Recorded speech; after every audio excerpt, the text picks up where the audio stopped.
Bonjour à tous et à toutes, samedi 25 février. Petit audio économique, mais bon, ça a toujours des ramifications avec d'autres sujets.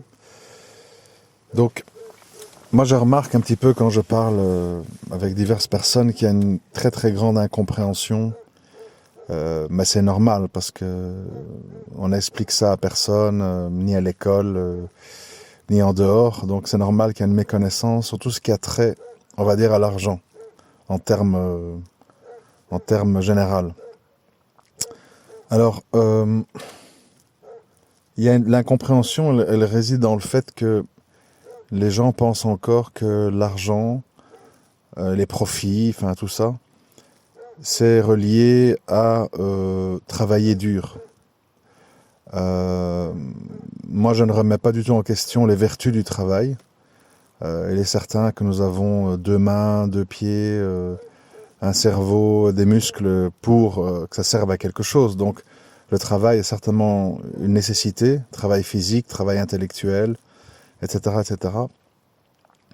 Mais l'être humain ayant la raison, la logique, la réflexion, évidemment, le travail et la rémunération qui en découle n'est pas toujours corrélé. Ça veut dire, je sais pas quel synonyme employer, mais n'est pas toujours relié à la dureté du travail.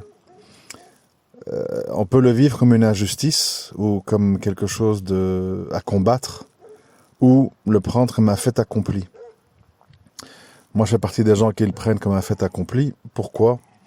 Parce que tout le système économique mondial, il est basé en fait sur l'offre, la demande et la valorisation que certaines personnes octroient à certaines de vos qualités. Ça veut dire que si des milliers de gens peuvent mettre une brique sur une autre et travailler 10 heures sur des chantiers, dans le froid, dans la pluie, etc., malheureusement, votre force de travail aura une valorisation minimale. Parce que beaucoup de gens peuvent le faire à votre place. Beaucoup de gens sont disponibles pour le faire à votre place. Et donc, les prix sont tirés à la baisse. Par contre, si vous avez des idées un peu géniales, hors du commun, qui permettent à une personne d'augmenter ses marges bénéficiaires, de proposer un produit innovant, qui va rencontrer un public qui va payer pour ça, eh bien, même si ça vous prend 5 minutes, parce que vous êtes rapide, parce que vous êtes doué, parce que vous avez cette faculté-là, que pas beaucoup de gens ont, eh bien, on va vous valoriser fortement pour ça. Et ça, c'est un concept qui est très important à comprendre pour comprendre tout le reste, en fait. Quand on parle d'économie, la masse populaire, qui ont un pouvoir économique, je ne parle pas de la masse qui paye ses factures et survit, ça c'est autre chose, mais la masse, la classe moyenne des gens, quand on parle de placement, de faire fructifier ses économies et tout, eh bien, en général, qu'est-ce qu'ils font ? Eh bien, ils vont voir leur banquier et ils vont dire « Qu'est-ce que vous me proposez comme placement ?» Et le banquier, très conventionnel, voire robotique, va dire « Ah, ben, nous avons des SICAV, nous avons des obligations, nous avons des comptes épargne, livret A, etc., etc. Là-dessus, vous pouvez faire 2%, mais il n'y a pas de risque. Là-dessus, 3,5%, mais il y a un peu plus de risque. Et là-dessus, vous pouvez faire 7, 8, 9, mais c'est sujet à fluctuation. Certaines années, ça peut être 10, certaines années, 0. Et en moyenne, vous pouvez faire 5, 6, 7, 8%. Et la masse des gens, en fait, vont là-dedans. C'est-à-dire, bon, ils disent, voilà, s'ils ont des très très grosses fortunes, ben, ils vont les placer à du 2-3%, mais vu la masse d'argent qu'ils immobilisent, ça va leur rapporter une somme substantielle. Si les gens ont un peu moins, ils vont prendre plus de risques, mais ils seront valorisés plus en cas de succès, etc., etc. Bon, ceci étant dit, après, il y a les gens qui font des recherches par eux-mêmes, qui étudient, qui réfléchissent, qui analysent, et qui, eux, constate qu'il y a moyen de faire de l'argent autrement. Mais ça nécessite du temps, des lectures, des prises de risques, et d'aller dans des terrains où peu de gens vont. Parce qu'à nouveau, c'est une question de masse. Plus les gens vont en masse vers un terrain, moins il y a d'exclusivité. Et donc, par définition, vous arrivez à cette réflexion que j'ai donnée au début de l'audio. L'argent se fait là où peu de gens ont la capacité ou le temps ou la motivation d'aller. Ceci explique pourquoi certaines personnes trouvent très injuste, par exemple, que des traders gagnent de 500-600 euros par jour, quand un travailleur sur chantier va péniblement faire 100-150. On va dire c'est des parasites, c'est dégueulasse, vive le travail, le reste, etc. Bon, ça ce sont des constats, des émotions, des positions qui, sont vraies, pas vraies, louables ou pas louables, mais qui servent surtout de défouloir et qui servent surtout à refuser d'accepter la réalité. La réalité, c'est que nous sommes face à un système qui est ce qu'il est, qui fonctionne suivant certains paramètres. Soit tu le refuses et alors tu vis en marge, soit tu le juges négativement et alors tu fais ce que tu juges être positif, ou soit tu slalomes et tu essayes d'être un peu comme un surfeur, d'être dans les bonnes vagues au bon moment. C'est comme ça dans tout. Dans le commerce, si on prend du commerce traditionnel, tu as un magasin, soit tu achètes un gros stock d'un produit que tu juges être fortement demandé, difficile à trouver et sur lequel tu as des grandes marges bénéficiaires, et tu vas prospérer. Soit tu fais comme tout le monde, et si tu n'as pas beaucoup de clients, tu tombes en faillite. Parce que c'est le volume de ce que tu vas vendre qui va te permettre de gagner de l'argent. Pas l'exclusivité ou le produit difficile à trouver. C'est un produit facile à trouver, mais sur lequel tu vas gagner, des packs d'eau, tu vas gagner des 10-20 cents par pack. Parce que plein de gens en vendent, c'est pas une denrée rare, et tu le proposes, tu vends, mais si tu vends pas beaucoup, tu vas pas gagner beaucoup. C'est pas une injustice, c'est pas absurde, on me dira, oui, mais l'eau, c'est vital, etc. Oui, mais tout le monde en vend. Et donc, tu vas te battre sur les prix. 5 cents moins cher, 10 cents moins cher. Et sur cette base-là, tu vas devoir attirer beaucoup de gens pour gagner de l'argent. C'est ce qu'on appelle les ventes liées au volume. Ça, c'est en général très difficile parce que tu ne peux pas concurrencer des grands groupes qui vont acheter par 200 tonnes, 300 tonnes, 15 containers, 20 containers, qui ont des rabais, des prix, des ristournes parce qu'ils achètent beaucoup. Et donc, ça veut dire qu'ils ont beaucoup de fonds. Donc, à nouveau, tu peux pas pénétrer ce genre de marché, t'as pas les fonds, donc t'es perdant à l'avance. Sauf si t'es dans un endroit très isolé, très à l'écart, où les gens sont obligés d'aller chez toi. Mais bon, c'est des exceptions.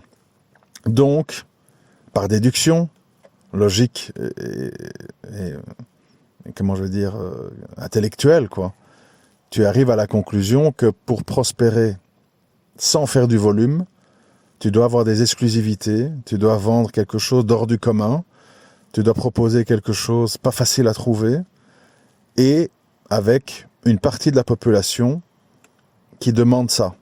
Exemple, l'iPhone d'Apple ne touche que 20 à 30% de la population. C'est pas un produit de masse, c'est pas un produit tout public, c'est un public ciblé, public un peu fashion, un peu geek, un peu mode, etc., qui va payer et qui va prendre dans ses économies pour pouvoir se l'acheter. D'où donc les prix un petit peu surévalués de ce genre de produit, puisque un iPhone va coûter par exemple 1 200, là où un téléphone Android avec les mêmes capacités techniques et technologiques va coûter 700-800. Donc il y a un écart de 300-400 euros, mais que des gens sont prêts à payer parce que le produit est plus fluide, parce que le produit est plus esthétique, parce que le produit semble être de meilleure qualité, parce que l'image de marque que ça dégage est valorisée par la personne et qui fait qu'elle est prête à sacrifice. Mais ça, on a ça dans tous les domaines. Dans les voitures, c'est la même chose. Vous prenez une Volkswagen, une Seat ou une Skoda, c'est le même groupe, c'est les mêmes produits, c'est les mêmes pièces, mais c'est présenté d'une façon différente. Ça dégage une image différente, ça a un autre logo, et pour ça, les gens payent 2, 3, 4 000 euros de différence pour un modèle semblable. Ça, c'est le principe. Donc, de nouveau, on n'est pas dans la logique de dire, mais c'est débile, c'est une Skoda avec le même moteur, les mêmes boutons, les mêmes trucs, coûte 4 000 euros de moins que l'équivalent chez Volkswagen. Pourquoi acheter une Volkswagen? Parce que il y a des gens qui, pour l'image de Volkswagen, pour le service après-vente, pour le fait d'être assuré, etc., vont se dire, je préfère payer la différence. C'est comme ça. Ça peut être semblé absurde, mais le commerce et tout ce qui est lié à l'argent n'est pas toujours quelque chose de logique, d'explicable. On est dans l'irrationnel, on est dans l'émotivité, d'où le marketing. Le marketing, ce n'est que une espèce de science qui vise à dire comment pousser un certain nombre de personnes, le plus possible bien sûr, à dépenser pour ce produit-là plutôt qu'un autre. C'est ça le marketing. Comment on va faire? Et alors là, chacun sa stratégie. Des fois ça marche, des fois ça marche pas, etc. Donc, ça veut dire que on doit prendre comme un fait établi le fait que tout ce qui a trait à l'argent, à l'économie, aux transactions commerciales ne sont pas dictés ni par la dureté du travail, ni par le prix, ni par la nécessité. C'est dicté par qu'est-ce qui va faire que tu vas accepter de puiser dans tes économies, dans tes revenus, pour ce produit, ce service, etc. Donc on est dans des domaines de l'inconscient, de l'irrationnel, des impressions, des émotions. On n'est pas dans des calculs mathématiques. Pas toujours, en tout cas. Sinon, il y aurait que 2-3 marques de voitures, il y aurait que 2-3 marques de téléphone. Et comme c'est pas le cas, ça veut dire qu'on joue sur les différences et que c'est pas toujours le prix. Preuve, le succès d'Apple qui est très très cher pour ce qu'il propose, mais qui rencontre un public. C'est un exemple parmi tant d'autres. Idem avec les trucs, par exemple le streaming. La plupart des films, etc., vous pouvez les trouver en streaming gratuitement sur le net. Beaucoup de gens préfèrent payer 10-15 euros par mois et d'avoir Amazon Prime ou Netflix qui leur propose tout ça d'une manière agencée, facile, fluide, et ils payent pour ça. Parce qu'ils estiment que pour eux, c'est plus facile, ça vaut la peine.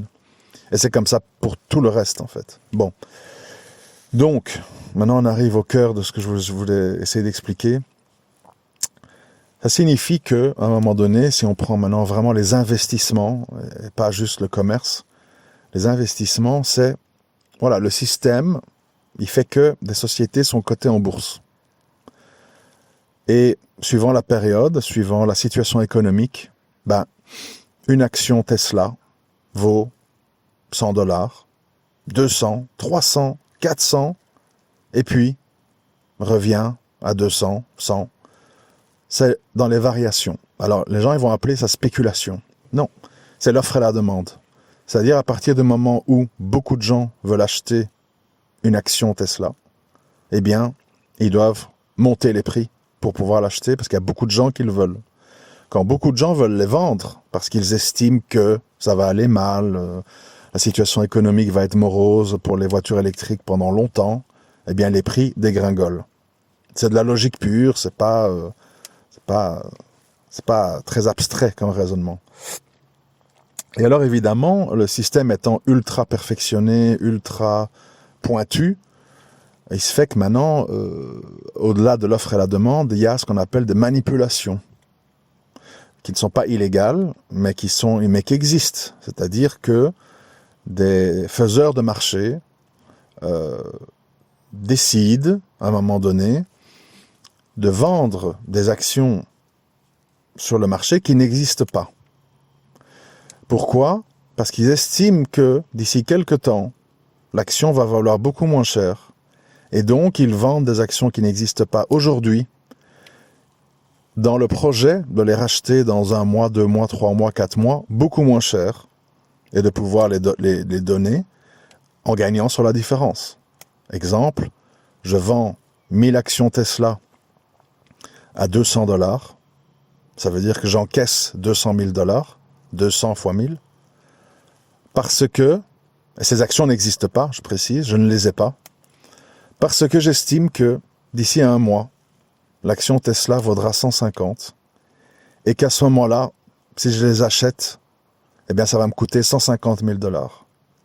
Mais, entre-temps, j'aurais gagné $50 000 parce que j'en ai vendu 200 000 qui n'existaient pas aujourd'hui, pour les racheter 150 000 dans 1 mois quand on me demande de les fournir. Et je gagne la différence. C'est ce qu'on appelle les ventes à découvert. Et ça, c'est un paramètre ultra pointu que 99% des gens autour de vous ne maîtrisent pas, ne connaissent pas, n'ont jamais entendu parler, mais qui permet à des gens qui suivent ça, qui analysent ça, d'anticiper. Comment? Ils voient dans les tableaux de statistiques, il y a des sites spécialisés, ils voient que telle compagnie, il y a énormément de ventes à découvert, des gros pourcentages. Ça veut dire plus de 50% par jour. Ils voient par exemple sur 1 mois 52, 53, 58, 60, 61, 52, 58, tous les jours, depuis 30 jours. Ça veut dire qu'il y a un amoncellement très important d'actions fantômes qui n'existent pas, qui ont été vendues ou achetées. Et donc, ça signifie qu'à un moment donné, ces actions, elles vont devoir être rachetées sur les marchés parce qu'elles ont été vendues alors que la personne ne les avait pas. Et donc, ça va provoquer ce qu'on appelle en anglais un short squeeze, c'est-à-dire une montée des prix qui n'est pas dictée par une bonne nouvelle ou par quoi que ce soit, mais qui est dictée par simplement la demande de ces faiseurs de marché qui doivent racheter les actions qu'ils ont vendues et qu'ils n'avaient pas. Et donc, c'est comme ça que vous allez voir parfois, sans aucune raison, une action prendre 20, 30, 40%, sans qu'on comprenne pourquoi. Et la raison fondamentale, c'est que ils devaient racheter des actions qu'ils ont vendues et qu'ils n'avaient pas. Donc, quand on maîtrise ça, on sait être dans les vagues avec eux et gagner de l'argent comme eux, à notre petit niveau. Alors, on va dire, mais c'est dégueulasse, mais c'est pas juste. Le gars qui immobilise son argent pendant 1 an, on lui donne que du 2-3%, et le gars qui voit ça, il achète des actions juste avant qu'il y ait un short squeeze et il gagne 20-30% en quelques jours, voire en quelques heures. Oui, fondamentalement c'est injuste, mais c'est comme ça. Si tu n'en tiens pas compte, si tu méprises ça, si tu penses que c'est absurde, illogique, parasitaire, c'est ton choix. Mais ça n'empêche que tu vas gagner, quand tu tiens compte de ça, en 1 jour, peut-être ce que l'autre va gagner en 3, 4, 5 ans en immobilisant son argent. Mais c'est dangereux, parce que tu ne sais pas quand ça va avoir lieu, comment, jusqu'à quel point, est-ce que tu vas pas être trop gourmand et vouloir vendre trop haut et ça redescend? C'est difficile, c'est délicat, mais c'est comme ça. Et donc on est dans un système, mais c'est global dans le monde, où les plus futés, les gens qui sont les plus ouverts au risque, les gens qui sont le mieux informés, qui savent où chercher l'information et qui savent comment l'interpréter, vont gagner énormément d'argent par rapport à des gens qui ne veulent pas faire la démarche parce qu'ils disent c'est trop compliqué, je sais pas, j'ai peur, etc. Et qui, eux, sont bloqués dans des situations conventionnelles où ils seront très peu rémunérés. Mais c'est comme ça dans tout, dans le commerce, dans les investissements, dans la finance. Je voulais expliquer un petit peu ça d'une manière ultra vulgarisée et ultra accessible pour que les gens arrêtent un peu de dire, un peu bêtement, oui, c'est des parasites, oui, en fait, le travail, il n'y a que ça de vrai. Ce sont des postures intellectuelles, mais qui ne sont pas corroborées par notre réalité. Alors, soit on vit dans des principes et on accepte, entre guillemets, une certaine forme de médiocrité, ou soit on comprend le système dans lequel on est et on essaye, tant bien que mal, en essayant de voir si c'est pas contre ses principes personnels, etc. On essaye de faire au mieux. Et évidemment, quand ça marche, on est très fortement récompensé. Quand ça rate, on est très fortement puni, pénalisé. Et on ne peut pas empêcher les gens de prendre des risques. Et comme ils ont accepté de prendre des risques, d'en retirer des gros bénéfices quand ils ont eu raison. C'est pas de l'injustice, c'est pas de l'illogisme, c'est une certaine forme de fonctionnement. Et il faut le comprendre, mais on peut l'accepter ou le refuser, c'est normal. Voilà, je voulais juste vous expliquer ça. Réécouter au besoin si j'étais un peu trop rapide sur certains points. Mais c'est important de comprendre cet aspect des choses. Voilà, à très bientôt.